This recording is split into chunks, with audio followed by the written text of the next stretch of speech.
Hello दोस्तों, इस video में हम लोग एसएससी जीडी का पीवाईक्यू करने वाले हैं। आपको पता होगा कि 2025 में एसएससी जीडी का एग्ज़ाम हुआ था, जो कि 6 फरवरी से लेके 25 फरवरी तक चला था, जिसमें टोटल 42 शिफ्ट हुए थे। और आपका सेकंड क्लास है आज। कल की फर्स्ट क्लास हो चुकी है और अपनी एक सीरीज चल रही है जिसमें हम लोग मैथ, रीजनिंग, हिंदी, जीएस और एक पांचवी, इन चारों का ऐड करके कंबाइंड पीवाईक्यू हम लोग सेशन चला रहे हैं। मतलब दिन में 5 वीडियो आ रही है। आपको पता होगा कि जब 2-4 शिफ्ट का क्वेश्चन बनाना तो एग्जामिनर कुछ भी बना सकते हैं, लेकिन बात जब आती है 40-50 शिफ्ट के क्वेश्चन बनाने की तो एग्जाम रिपीट पे रिपीट क्वेश्चन करते हैं। भाई इतना एग्जामिनर कोई क्वेश्चन कहाँ से लाएगा। जैसे देखिए कितना शिफ्ट हुआ है, 42, और कितने क्वेश्चन आते हैं, एक सेट में 20 आते हैं, टोटल कितना होता है 840। भाई 840 क्वेश्चन मायने रखते हुए कहाँ से लाएगा। तो चलिए शुरू करते हैं बिना किसी देरी के। और एक सजेशन है, मतलब एक रिक्वेस्ट है कि आपको जो तरीका पसंद ना आए, जहाँ आपको समझ में ना आए, या मेरी जो भी कमी है प्लीज़ मेरी कमियों को बताइए ताकि उसको दूर किया जा सके। पहला क्वेश्चन, पेट्रोल के मूल्य में 60% की वृद्धि होती है। मान लीजिए पेट्रोल का मूल्य 100 रुपये था, वृद्धि होकर 160 रुपये हो गई। इसकी खपत को कितने प्रतिशत कम किया जाना चाहिए कि उस पर व्यय केवल 12% ही बढ़े, मतलब 112 रुपये हो। तो देखिए ये पुराना मूल्य था, अब ये नया मूल्य होगा, तो जो भी कैलकुलेट होगा इस पे होगा, नए मूल्य पर होता है। ठीक, तो कितना कम करना है, 48 रुपये कम करना है। कितने पर कम करना है, 160 पे कम करना है, और इसको प्रतिशत में बताना है। ठीक, एक जीरो से एक जीरो कट जाएगा, 16 3 48 और 3 का एक ये जीरो, 30%। तो ऑप्शन ए सही हो जाएगा। उम्मीद है आपको समझ में आ रहा होगा। चलिए next question, question number second. देखिए नितिन के पास 1617 रुपये। ठीक, उसने इसे अपने बेटों प्रवीण और ऋषि में बांट दिया। उसने कहा कि इसे 10% की वार्षिक चक्रवृद्धि ब्याज दर पर निवेश करें। यह देखा गया कि प्रवीण और ऋषि को क्रमशः 17 और 18 वर्षों के बाद समान राशि मिली। देखिए यही आपका क्वेश्चन का मेन मुद्दा है, समान राशि मिली। इसके कहने का मतलब है कि मिश्र धन बराबर है। नितिन ने प्रवीण को कितने रुपए दिए थे, तो देखिए 1617 रुपये, दर क्या है 10%। 10% की वैल्यू आप जानते हैं कि 1/10 होता है, मतलब कोई 10 रुपये थी, अब वो ब्याज के साथ 11 रुपये हो गई है। ठीक, 10 थी 11 रुपये हो गई है। टोटल पैसे कितने हैं, टोटल 1617 हैं। देखिए 10 थी 11 हो गई, पैसे कितने हैं 1617, 1617 है। 10 है 11 हो गई, यानी टोटल कितने रुपए हो गए, 21 रुपये। ये सीआई में मिश्र धन में ऐसा ही होता है। देखिए आप ये याद रखेंगे, अगर आप इसके एक्सप्लेनेशन में जाएंगे कि ये ऐसा क्यों हो रहा है, तो भाई ये सीआई का बहुत बड़ा सवाल है, बहुत लंबा सवाल है। इसलिए आपको ऐसे ही समझ लीजिए कि 10 था 11 हो गया, 10 से 11 जोड़ेंगे 21 हो जाएगा, और ये 21 की वैल्यू है। आप बस इतना ही समझिए। ठीक, 21 की वैल्यू। और पूछ क्या रहे हैं, तो पूछ रहा है कि देखिए दो लड़के हैं, एक प्रवीण है, दूसरा ऋषि है। ओके, इसने बोला कि यहाँ पे देखिए प्रवीण और ऋषि को 17 और 18 वर्षों के बाद, प्रवीण को 17 साल के बाद और ऋषि को 18 साल के बाद। आप एक बात बताइए, 17 साल के बाद 18 साल के बाद दोनों को समान राशि मिलती है। इनको कम टाइम के लिए मिल रहा है, प्रवीण को कम टाइम के लिए 17 साल के लिए पैसे मिल रहे हैं। 1 सेकेंड, प्रवीण को 17 साल के लिए पैसे मिल रहे हैं, तो भाई और इसको 18 साल के लिए, तो ये तो नाइंसाफ़ी है। इसको कम टाइम के लिए मिल रहा है, तो इसको कम टाइम के लिए मिल रहा है, तो भाई इसको तुम ज़्यादा पैसे दे दो ताकि ये कम टाइम में अपना कवर कर ले। इसको ज़्यादा टाइम के लिए मिल रहा है तो इसको कम पैसा दे दो ताकि दोनों का मिश्र धन बराबर हो जाए। इसने किसको पूछा है, नितिन ने प्रवीण को कितने रुपये दिए। प्रवीण कौन है, ये इसकी वैल्यू कितनी है, इसको 17 साल के लिए मिला है तो इसको ज़्यादा पैसे दिए 11, तो इसको 11 यहाँ पे लिखेंगे। अब 21 से इसको कटाइए तो कितना बार कटेगा, 2 × 8 = 16, 2 × 7 = 14, 7 बार इसको हम पहले लेके जाएंगे, 7 बार लेके जाएंगे तो 7 × 1 = 7, 7 × 7 = 7 × 14, 147। 161 में से 47 घटाएंगे तो कितना बचेगा, 13, और एक 14 बचेगा। ठीक, 14 और ये लास्ट 7 जुड़ जाएगा तो फिर 147 होगी, यानी फिर 7 बार, 77 बार मैंने पूरी कट गया। और इसको 11 से मल्टीप्लाई करना है, तो 11 से मल्टीप्लाई करेंगे तो वही हुआ 7 × 1 = 7 और 7 × 7 = 14 और 7 × 1 = 8, 847। तो आपको ऑप्शन सी सही हो जाएगा। आप कैलकुलेशन करके देख सकते हैं, आपका आंसर सी हो। उम्मीद है आपको समझ में आएगा, मैंने बहुत अच्छे से एक्सप्लेन किया। Next question, question number 3। एक दुकानदार के पास 7 सेमी त्रिज्या का एक गोलाकार लड्डू है। इसी सामग्री से 3.5 सेमी त्रिज्या के कितने लड्डू बनाए जा सकते हैं। तो गोले का आयतन का क्या सूत्र होता है, 4/3 पाई आर क्यू। अब देखिए इसने क्या कहा है, इसने बोला कि आपके पास एक लड्डू था, ठीक है, आप लड्डू मान लीजिए, ठीक, एक लड्डू था, ये शादी वाला लड्डू, वो इतना बड़ा था कि उसकी त्रिज्या 7 सेंटीमीटर थी। फिर आपके पापा आए, बोले कि भाई ऐसे लड्डू बनाएंगे तो हमारी पेटी नहीं भरेगी, छोटे छोटे लड्डू बनाओ। तो पूछा गया कि कितने लड्डू बनाए, तो उन्होंने कहा कि उसका त्रिज्या तुम रखो 3.5, ठीक, 3.5, इससे हमारी पेटी भर जाएगी। तो अब किसी ने पूछा कि बताओ भाई, 7 का जो हम एक लड्डू बनाते थे जिसकी त्रिज्या 7 थी, अब 3.5 के बनाएंगे तो टोटल कितने लड्डू बनेंगे, बस वही पूछ रहा था कि पेटी भर जाए और मेहमानों को देखिए कि हम पेटी भर के लड्डू दिए। तो देखिए सूत्र क्या था, 4/3 पाई आर क्यूब। तो देखिए जिसकी वैल्यू नहीं होती, मतलब जिनका कोई काम नहीं होता, जैसे 4/3 यहाँ पर भी है, 4/3 नीचे भी जाएगा, तो उसको हम काट देते हैं। जैसे 4/3 यहाँ पर भी है, 4/3 यहाँ पे भी कट जाएगा, पाई यहाँ पे भी है, पाई यहाँ पे भी कट जाएगा। अब ये मत बोलिएगा कि आर क्यू यहाँ पे भी है तो आर क्यू यहाँ भी कट जाएगा, क्योंकि आर की वैल्यू अलग अलग है, इसलिए आर नहीं कटेगी। इन सब की वैल्यू यहाँ पर भी जो थी, मान ली इनकी वैल्यू पाई की मान ली 22/7 है, यहाँ पे भी 22/7, इसलिए कट गया, इनकी वैल्यू अलग है। तो देखिए ये कैपिटल आ रहा है, सॉरी ये बड़ा वाला है ना, तो ये कैपिटल आ रहा है, इसका पावर क्यू है। तो देखिए बड़ा कितना है, इसका 7 है, और छोटे वाला का आर क्यू का वैल्यू कितना है, 3.5 है। इनको हम क्यू कर देंगे, तो 3.5 से 7 दो बार में कट जाएगा, 2 का क्यू कितना होता है, 8 होता है, 2 दूनी 4 दूनी 8, तो ऑप्शन ए। ऐसे 8 लड्डू, जैसे देखिए पहले एक लड्डू बनता था ना, अब 8 लड्डू, सोचिए पेटी कितनी तेजी से भरेगी, यही होता है। Question number 4। चलिए देखिए 672 और 7056 का एलसीएम क्या है। देखिए आपको कैलकुलेशन में नहीं पढ़ना है, क्योंकि एसएससी में मेन जो खेल वो टाइम का है। तो देखिए 672 और 7056, इसमें आप कॉमन सेंस लगाइए। देखिए अगर हम इसको 10 गुना करते हैं, 6720, 10 गुना, और ये 7072 लगभग पास पहुंच गया, कितने का अंतर है, तो 280 इसमें का बचा और 56 इसमें का बचा, कितना हो जाएगा, 6 5 5 10 3 3 और 2 1 3, 336 बचा। इन दोनों का डिफरेंस 326 है। अब बताइए जब इसको 10 गुना करते हैं तो 336 बचता है, मतलब 672 से ये पूरा पूरा मल्टीपल नहीं है, 336 बचा, और आपको दिख रहा है कि 672 का आधा 336 होता है, मतलब अगर ये पूरा बचता तो पूरा पूरा कट जाता है, एलसीएम आपका यही हो जाता है। अगर हम 7056 को डबल कर दें तो जो 336 बच रहा था अब इसका डबल बचेगा, तो इसका डबल कितना होता है, 672 होता है, तो मतलब डबल करने पर ये पूरा पूरा कट जा रहा है। तो ये इसका डबल कितना होता है, 7056 का डबल करेंगे तो 7000 का 14000 और 56 का 112, यानी 14112, यानी आपका ऑप्शन बी करेक्ट। आपको कॉमन सेंस का यूज करना है, मेन टाइमिंग का खेल, आप कैलकुलेशन करेंगे फिर लास्ट में होगा कि टाइमिंग कम पड़ गया। देखिए क्वेश्चन नंबर 5, मान ज्ञात कीजिए। पहले भाग करते हैं, तो 5 से 10 में भाग करेंगे तो 2 बार में कट जाएगा, 2 बार आया ना आपका, तो वहाँ पे 2 लिख दीजिए। अब 3 से 6 में मल्टीप्लाई करेंगे तो 3 से 2 में मल्टीप्लाई करेंगे तो 6 आएगा, 6। तो देखिए 16 में 2 जोड़ेंगे 18, और माइनस है, माइनस का 6, 18 में से 6 गया तो 12, ऑप्शन ए। चलिए नेक्स्ट क्वेश्चन, क्वेश्चन नंबर 6। देखिए 2 रेलगाड़ियाँ विपरीत दिशाओं में, देखिए जब विपरीत दिशाओं में चलती हैं तो चाल जुड़ती है, और जब समान चाल में चलती है तो चाल इनकी समान दिशा में चलती है तो चाल इनकी घटती है, और विपरीत दिशा में चलती है तो इनकी चाल जुड़ती है। तो विपरीत दिशा में चल रही है तो इनकी चाल जुड़ेगी। 2 रेलगाड़ियाँ विपरीत दिशा में 60 किलोमीटर प्रति घंटा और 110 किलोमीटर प्रति घंटा की चाल से चल रही हैं। एक रेलगाड़ी की लंबाई 360 मीटर है, उसके द्वारा एक दूसरे को पार करने में लगा समय 21 सेकंड है।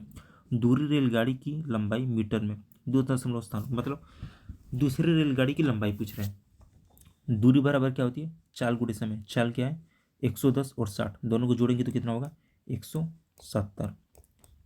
आपका टाइम सेकंड में दिया है और ये स्पीड घंटा में है, तो हम इसे भी सेकंड में बदलेंगे, तो सेकंड में बदलने के लिए 5/18 से गुणा करेंगे, ठीक। दूरी बराबर है चाल हो गया, अब गुणे समय 21, ठीक। अब इसको कटपीट कर लेते हैं, 3 से 18 कटाएंगे तो 6 बार में कटेगा, 3 से 21 कटाएंगे तो 7 बार में कटेगा, ओके। 7×5 = 35, और 35 का 17 में गुणा करेंगे, जीरो लास्ट में लगा देंगे, तो ये 35 रहा आपका, ये 17 रहा आपका। 7×5 = 35 के 5 हासिल 3, 7×3 = 21, 21 5 26, 26 3 29 के 9 हासिल 2, 3 × 3 3 2 5, 595, और लास्ट में जीरो लगे। देखिए मैंने एक ही बार में गुणा किया, तो आपका आ गया 5950। अब इसको 6 से भाग कर दीजिए।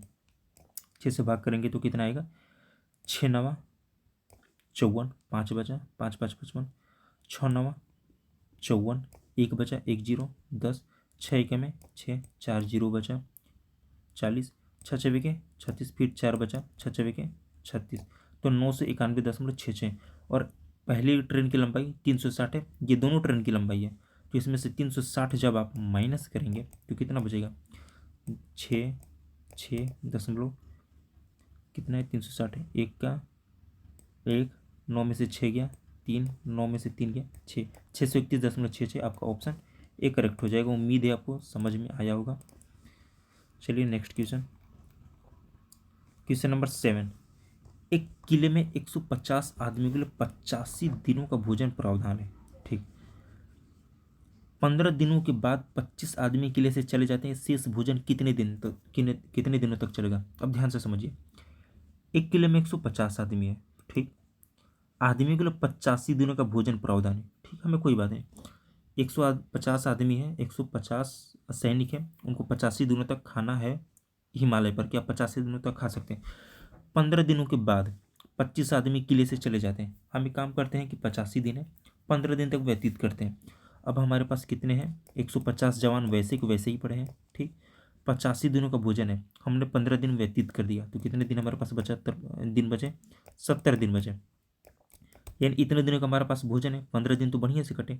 अब उसमें से कुछ 15 जवान 25 आदमी किले से चले जाते हैं।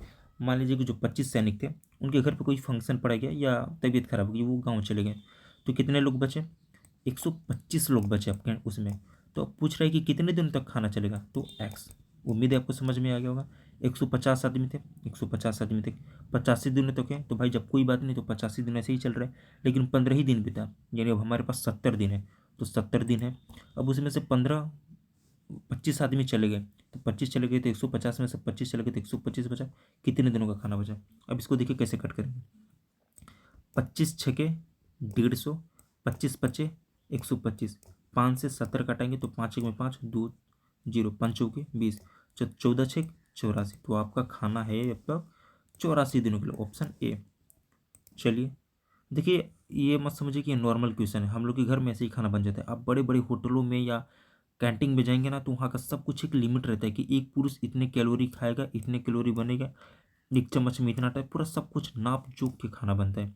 आप कभी पैरामिलिट्री में जाएंगे तो आपको ये रूल पता चलेगा, मुझे भी वहीं पता चला था। क्वेश्चन नंबर 8, एक ग्राहक 40% की छूट, 40% की छूट देगा, मतलब 100 रुपये की कोई सामान है उसे 60 रुपये में मिल गया, या 25 और 15% की दो प्रमुख छूटे में से किसी एक चुनाव का करने में असमर्थ था, दोनों छूटों में अंतर बताइए।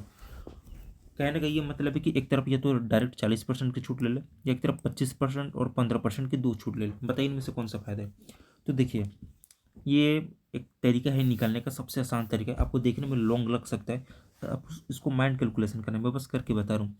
मान लीजिए 100 है, ठीक, 25% की छूट दिया, तो हम इसको 100 से भाग करते हैं, तभी तो एक की वैल्यू आती है। 25% की छूट दी, यानी 75% की हमें वैल्यू देनी है, तो 75, ठीक।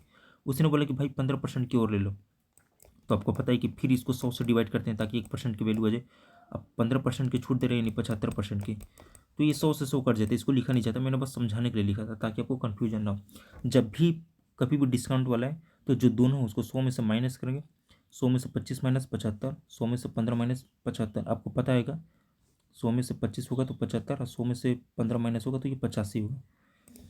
तो आपको कभी भी आए तो उसको 100 में से घटा के बस आप लिख देंगे, सबसे आसान कैलकुलेशन हो जाएगा। और जो भी डिफरेंट आए, जो भी डाटा आए उसको हम 100 से भाग कर देंगे, यानी बस 0.20 इधर करना होता है। तो 75 को 85 से आप मल्टीप्लाई करेंगे, ये बस समझाने के लिए था। 5×25 आपको डायरेक्ट ऐसे करना है, जो भी है 100 में से 25 जाएगा 75, 100 में से 15 जाएगा 85, आपको बस इसी को कैलकुलेशन कर दें। 5×25 के 5 हासिल 2, 5 7 35 और 5 8 40, 40 35 75 75 और 2 77 हासिल 7, 8 7 56 और 56 7 कितना होता है 63, तो कितना आया 63.75, क्योंकि 00 से यहाँ पे दशमलव आ जाएगा। तो कितने का अंतर है, पहले 60% था, अब 63.75 है, तो अंतर हुआ 3.7% का। उम्मीद है आपको समझ में आ गया होगा। आपको कभी भी ऐसा क्वेश्चन है 75, 25 और 15% दिया है, तो 100 में से 25 घटाएंगे तो कितना बचेगा 75, और 100 में से 15 घटाएंगे तो कितना बचेगा 85। गुणा कीजिए उसको और उसके बाद 2 दशमलव लगा दीजिए इधर, मतलब 100 से भाग करेंगे तो। उम्मीद है आपको समझ में आ गया होगा। आपको टाइम जितना से ज़्यादा हो सके बचाना है। क्वेश्चन नंबर 9, इसमें देखिए बहुत बच्चे इसमें कन्फ्यूजन हो जाते हैं कि भाई मुझे पता नहीं कि माइनस का प्लस में गुणा होगा तो क्या होगा, प्लस का माइनस में गुणा होगा तो क्या होगा। तो देखिए आपको एक ट्रिक बताता हूँ, एग्जाम में मैक्सिमम फॉलो कर देता है। आप माइनस प्लस को सबको भूल जाया कीजिए, बस ये मोटे मोटे जो प्लस है उसको, माइनस है इसको याद रखा कीजिए। आप ये मत रखिए कि माइनस का माइनस में गुणा होगा तो क्या होगा, माइनस का प्लस में गुणा होगा तो क्या होगा।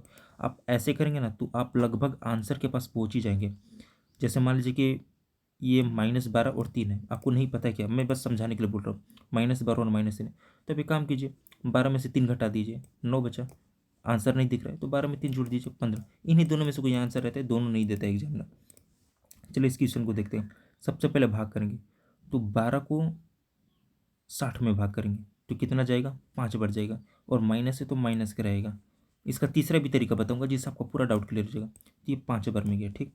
9 का 3 में गुणा करेंगे तो ये कितना हो जाएगा, ये माइनस का 5 है तो ये माइनस का 27 हो जाएगा, ठीक। अब बच्चा माइनस ये 9, तो इन तीनों को जोड़ देंगे तो -5 -9 -27, तो 9 5 14 और 14 27, और 14 कितना होता है 27 4 31 10 41, तो आपका ऑप्शन ए सही हो जाएगा। अब देखिए, अब कन्फ्यूजन है तो एक ब्रह्मास्त्र बताता हूँ जो हमेशा काम करेगा। देखिए, माइनस का मतलब उधार समझिए, प्लस का मतलब पैसा समझिए। -9, अपने दोस्त को 9 रुपये उधार दिया, मतलब मैंने नीरज से 9 रुपये उधार लिया, मैंने नीरज से 60 रुपये उधार लिए, मैंने नीरज से 3 रुपये उधार लिए। माइनस का मतलब उधार होता है। अब बताइए, यहाँ पे भी मैंने उधार लिया, तो जब 12 से 60 में भाग करेंगे तो कितना बढ़ जाएगा 5 बार में, तो उधार तो मेरा उधार ही रहेगा ना भाई, उधार तो खत्म होगा नहीं, 5। और यहाँ पे भी मैंने 9 रुपये उधार लिया है तो -9, और 9 3 27, यहाँ पे मैंने उधार लिया है तो मेरे सभी उधारों को जोड़ेंगे तो कितना हो जाएगा 41। इसलिए आपको कन्फ्यूजन कभी नहीं होगा कि क्या होगा, उधार उधार ही रहेगा, ठीक है। चलिए next question, question number 10। Please जो भी मेरी कमी है उसको बताइए कि मैं ज़्यादा बोलता हूँ या शॉर्ट में सोल्यूशन कर रहा हूँ या लॉन्ग में सोल्यूशन कर रहा हूँ, कुछ भी। एक परीक्षार्थी 25% अंक प्राप्त करता है और 68 अंकों से अनुत्तीर्ण हो जाता है, जबकि दूसरा परीक्षार्थी जो 50% अंक प्राप्त करता है उत्तीर्ण होने के लिए आवश्यक न्यूनतम अंकों से 42 अंक अधिक प्राप्त करता है। परीक्षा के अधिकतम अंक ज्ञात कीजिए। तो देखिए इसको क्या करना है।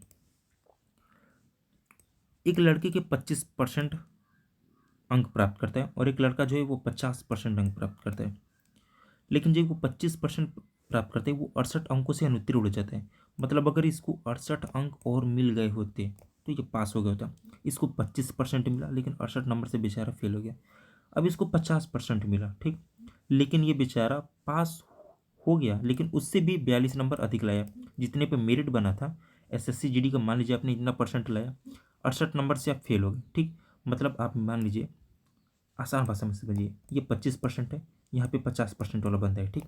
आपने 25% लाया और 68 नंबर से फेल हो गए। आप 68 नंबर और ला देते तो आप यहाँ से ये जो रेखा बना है, ये वाला, आप यहाँ तक पहुँच जाते, लेकिन आपकी किस्मत खराब थी। एक दूसरा बंदा है जो 50% लाया और मेरिट से भी 42 नंबर अधिक लाया, यानी यहाँ से उठकर यहाँ पे चला गया।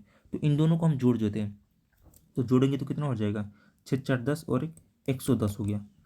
मतलब ये 110 वैल्यू हो गई, ठीक। कितने की वैल्यू हो गई 42 अंक तो परीक्षा की अधिकतम अंक ज्ञात कीजिए।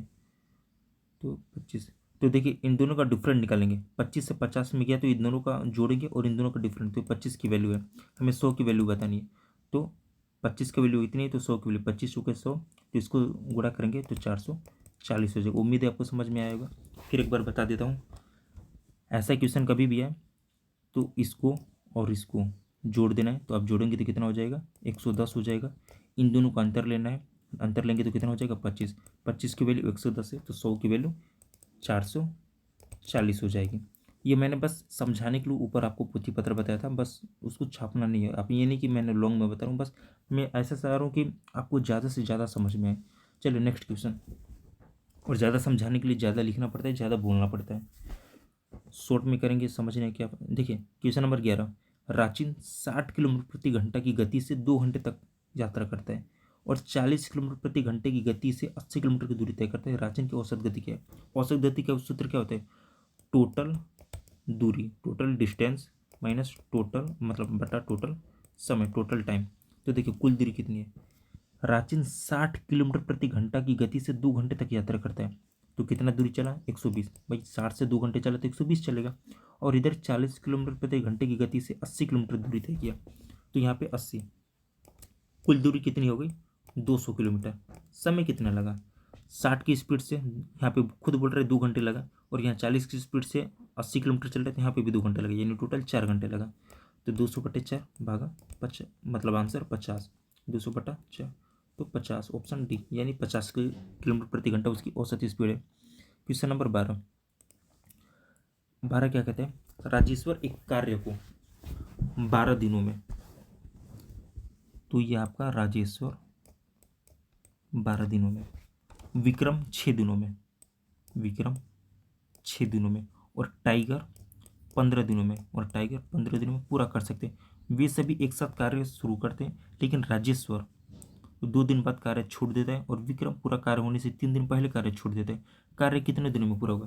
तो देखिए पहले तो हम इसका एलसीएम लेते हैं ताकि आप क्षमता निकाल सके, आपको पता होगा। तो इसका एलसीएम कितना होगा? देखिए 15 60, इसका 60 एलसीएम होगा। जिसको एलसीएम नहीं निकालना होता ये ऐसे करेंगे, 2 2 दूनी 4, 4 3 12, आपका 12 का गया। अब 6 का निकालिए, 3 दूनी 6, 6 आ गया। 15 का निकालिए, 3 है, बस 5 कर देंगे तो आपका 15 का भी हो जाएगा। 5 3 15, 15 दूनी 30, 30 दूनी 60।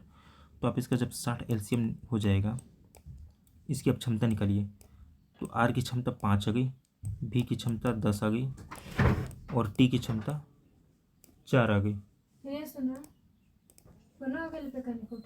तो देखिए थोड़ा सा राजेश्वर एक को 12 दिनों में, तो भाई ये कौन सी इसकी समस्या हो गई?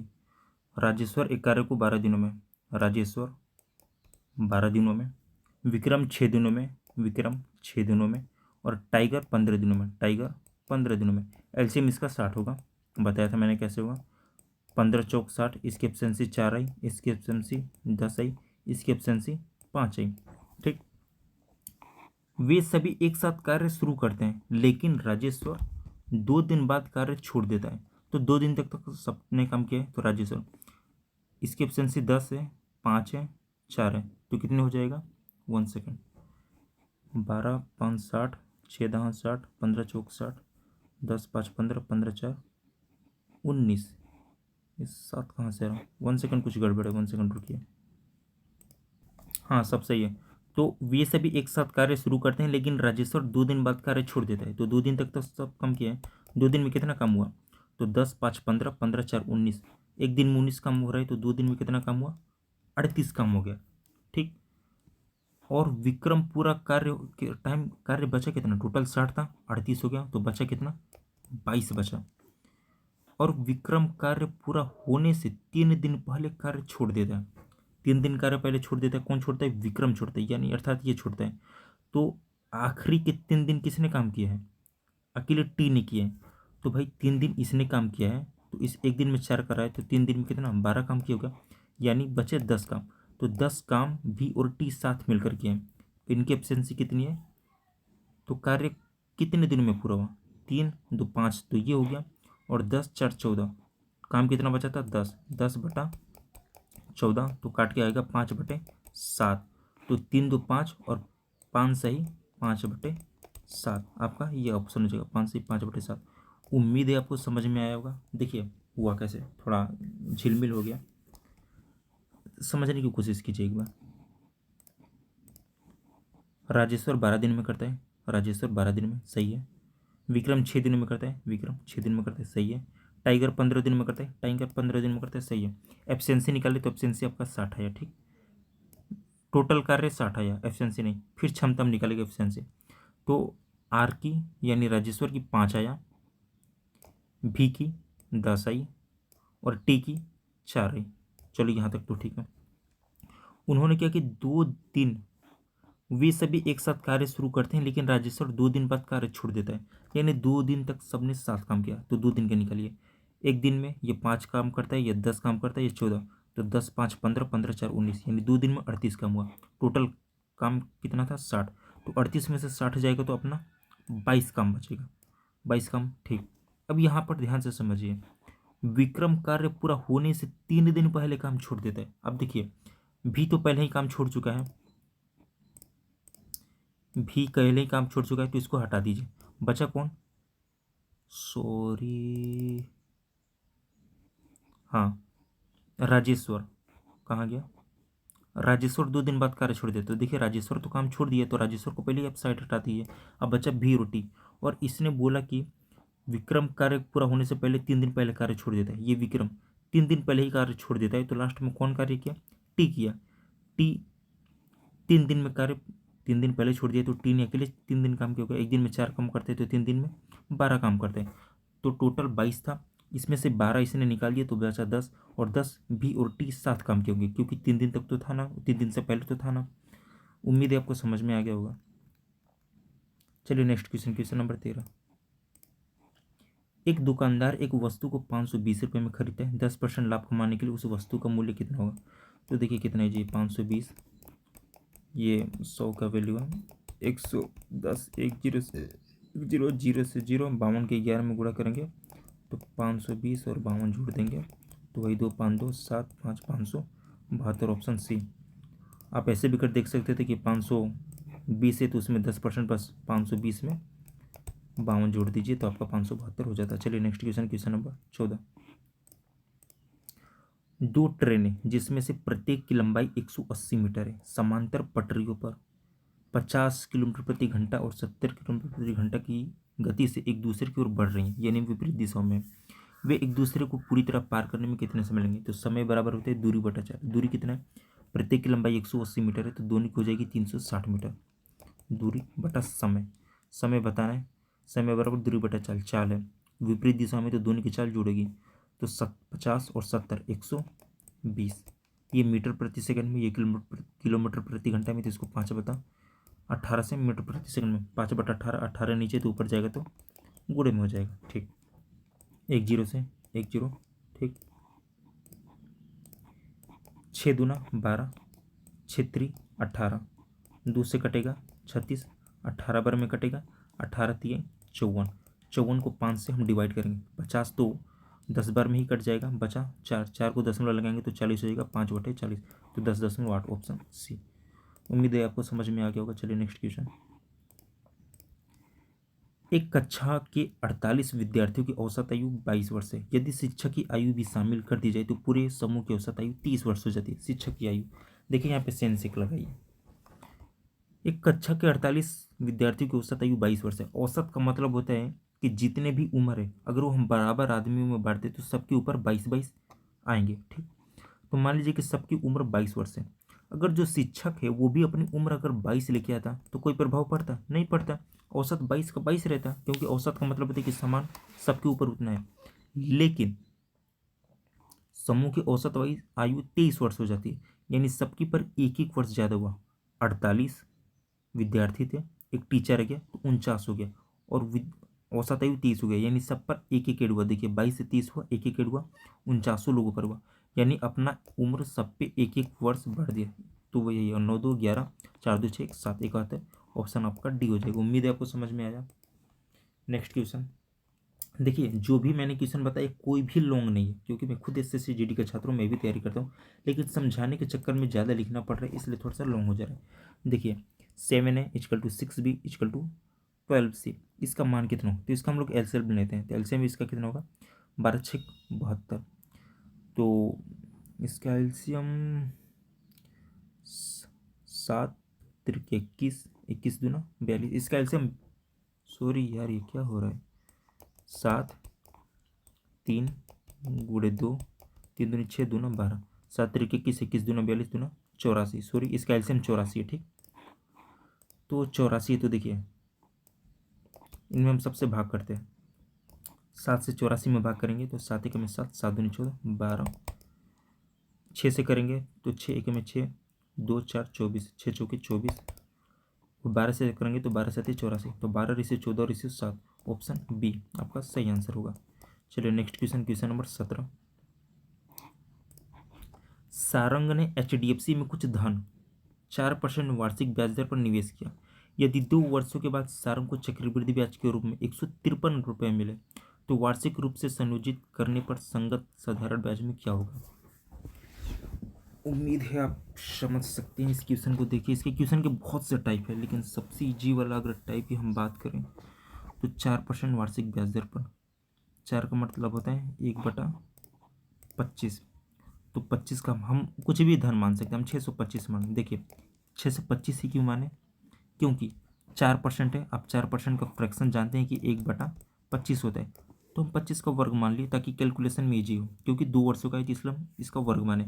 अगर क्यूब रहता है तो हम इसका स्क्वायर माने, 2 वर्षों का रहता है, 3 वर्षों का रहता है तो क्यूब मानते, इससे कैलकुलेशन में ईजी रहते। देखिए कैसे, 2 वर्षों के बाद सारंग ने चक्रवृद्धि ब्याज के रूप में 153 रुपये मिले, टोटल धनराशि आपकी 625 रुपये, 4% ब्याज से। 4% का फ्रैक्शन कितना होता है, 1/25 होता है, आपको पता है। तो इसका 1 साल का कितना होगा, तो इसका 1/25 आप निकालेंगे तो 25 होगा, इसीलिए हमने किया। ठीक, इसने 2 साल का किया तो दूसरे साल का भी कितना हो जाएगा, 25 हो जाएगा।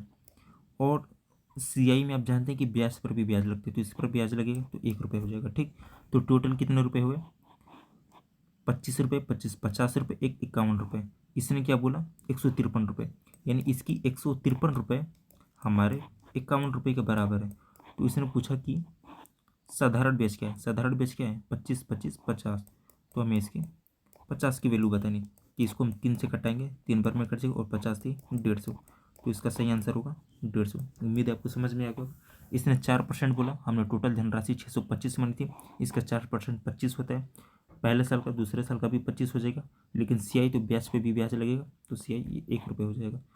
उम्मीद है समझ में आ गया होगा। जो भी आपको कमियां दिखे मेरे में प्लीज़ बताइए, तभी तो उसको दूर किया जा सकता है। अब ये देखिए सरलीकरण, सबसे पहले हम कोष्टक को सोल्व करते हैं, यहाँ पे भी कर सकते हैं। 6 एक में 6 2 4, 6 चौक 24, 14 आ गया, गुड़े। अब यहाँ पे देखिए इसको पहले करेंगे, 8 में से 6 गया तो कितना बचा, 2 बचा, 8 में से 6 गया 2 बचा, पहले कोष्टक, 2 से ये 2 कट गया, ये 16 ऐसे ही बचा। 7 का 91 में बात करेंगे तो कितना बढ़ जाएगा, 7 एक में 7, 2 1 21, 7 3 21, ये 13 और प्लस ये 16, ये 16 भी नहीं आता है तो इसको भी जोड़ देंगे तो कितना हो जाएगा 29, तो 14 गुण 29, 9 चौके 36 के 6, 6 दोनों में दिए होगा।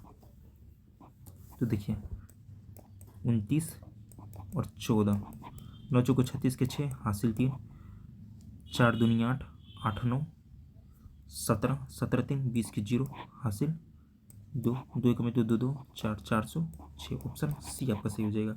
उम्मीद है आपको समझ में आया हो। चलिए नेक्स्ट क्वेश्चन, क्वेश्चन नंबर 19। देखिए अगर ये क्वेश्चन किसी गुप्ता से गलत हो जाए, किसी दुकानदार से, तो भाई वो दुकानदार नहीं है या गुप्ता नहीं है। चलिए देखिए, एक बेईमान दुकानदार अपने माल को क्रय मूल्य पर, देखिए पहले आप एक कॉन्सेप्ट समझ लीजिए।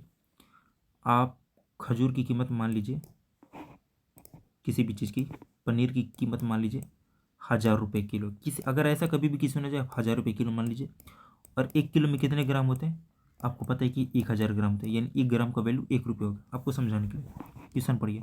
एक बेईमान दुकानदार अपने माल को क्रय मूल्य पर बेचने का वादा करता है, हालांकि वह ऐसे वजन का उपयोग करता है जिसका वास्तविक वजन लिखे गए वजन से 26% कम है, उसका लाभ ज्ञात कीजिए। फायदा किस पे होता है, पहले आप समझ लीजिए। आप कितना भी वस्तु खरीद कर लाए, आपने सामने वाले को जितना दे दिया वो नीचे होता है, और आपके पास जितना बचा वही आपका प्रॉफिट होता है, वो ऊपर होता है, वही हमारा लाभ होता है। ठीक, तो चलिए देखते हैं हम लोग। जिनका वास्तविक वजन लिखे गए वजन से 26% कम है, आप 1 किलो सामान खरीदे तो उस दुकानदार आपको कितना देगा, 1000 ग्राम देगा, 1000 ग्राम देगा ना, क्योंकि भाई आप 1 किलो ले रहे हैं, लेकिन वो 26% कम दे रहे हैं, यानी 1000 का 26% कम, यानी वो आपको 74% दे रहे हैं। तो 1000 का 74% आपको पता है कि 740 ग्राम होगा, क्योंकि हमने 1 किलो माना है, 1 किलो होता ही है, मानना क्या है।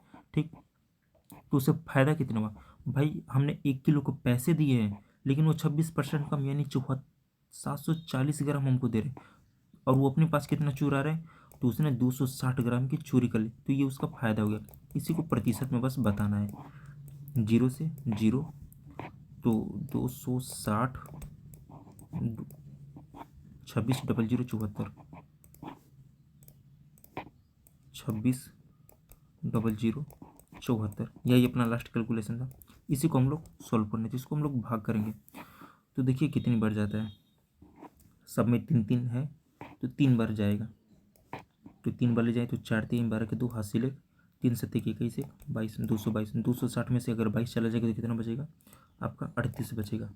ठीक, एक जीरो है तो 0 उतार देंगे, फिर 74 से भाग करेंगे तो 75 दूना 1.5 से दूना 300, 4 बार जाएगा। ठीक, 4 बार अगर हम लेके जाते हैं तो 74 का 4 4 चौक 16 और 4 7 28 1 29, देखिए 296 380,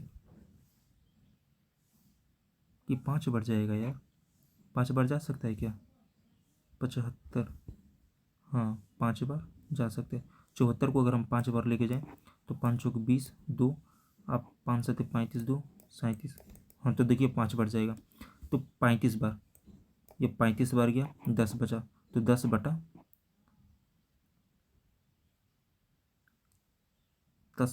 74, 10 बटा 74 बचेगा भाई, 370 गया, 10 बचा 300, 10 बटा 74, 10 बटा 74 को काटेंगे तो 5 बटा 37 आएगा, तो 35 ही 5 बटा 37। उम्मीद है आपको समझ में आ गया होगा। एक बार अच्छे से लिख देता हूँ, काफ़ी पोथी पत्र हो गया इसमें। आप 1 किलो लेने गए, लेकिन दुकानदार ने आपको कितना दिया, 740 ग्राम दिया। कितना लूट लिया उसने, लूट लिया 260 ग्राम का। उसका यही फायदा है, इसी को हम प्रतिशत में निकाल दें। इसको आप सोल्व करके बस इतना ही सोल्व करना है, ज़्यादा नहीं। आपको लग रहा है लॉन्ग में बता रहा हूँ भाई, नहीं, वो समझाने में बस वैसे हो जाए। इसको आप कैलकुलेट करेंगे तो आपका आएगा 35 सही 5 बटा 37%, यही आपका आंसर है, ऑप्शन डी। चलिए नेक्स्ट क्वेश्चन और आखिरी क्वेश्चन देखिए। इस क्वेश्चन को पहले कॉन्सेप्ट से समझ लीजिए।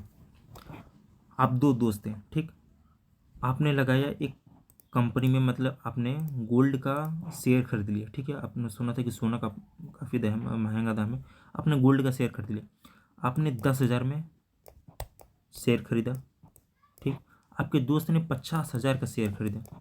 अब बात बताइए, जब प्रॉफिट होगा तो आपको 5 रुपये का प्रॉफिट होगा, लेकिन आपको दोस्त को 25 रुपये का प्रॉफिट होगा। होगा कि नहीं होगा, क्योंकि भाई आपसे ज़्यादा पैसे लगाए।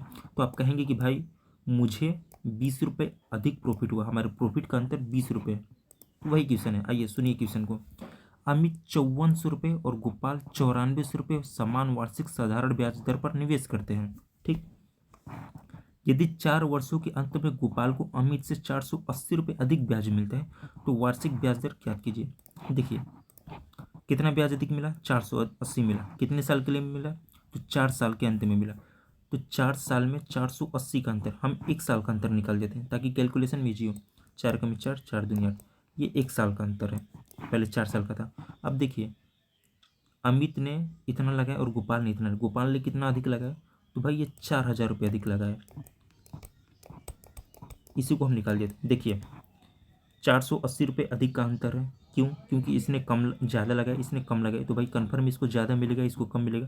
तो उसी अंतर को दिया कि 480 रुपये अधिक मिलते हैं, तो 480 को हम 1 वर्ष में निकाल दिए तो 120 हो गया। तो हम यहाँ पे अंतर दिया है ना, तो यहाँ देखिए यहाँ पे अंतर दिया है, तो यहाँ भी हम अंतर ही लेंगे। तो यहाँ पे अंतर निकाले तो 4,000 हो गया। इसी को बस प्रतिशत में बताना है। 2 जीरो से 2 जीरो कट गया, 1 जीरो से 1 जीरो कट गया, 4 से 3 बार में, तो ऑप्शन बी सही।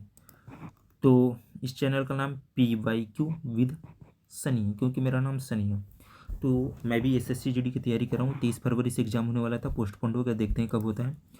और देखिए मेरे में जो भी कमी दिखे कि आप कहें कि भाई काफ़ी शॉर्ट में बता रहे हो, लॉन्ग में बताओ, या काफ़ी लॉन्ग में बता रहे हो, शॉर्ट में बताओ, या ज़्यादा बोल रहे हो, कम बोल रहे हो, या जल्दी स्किप कर दो, जो भी समस्या है कृपया आप बताइए, उसी के हिसाब से मैं अपने को उस माहौल में डालूँगा।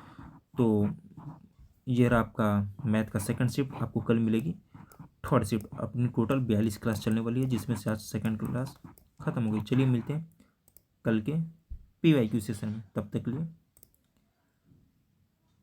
जय SSC GD।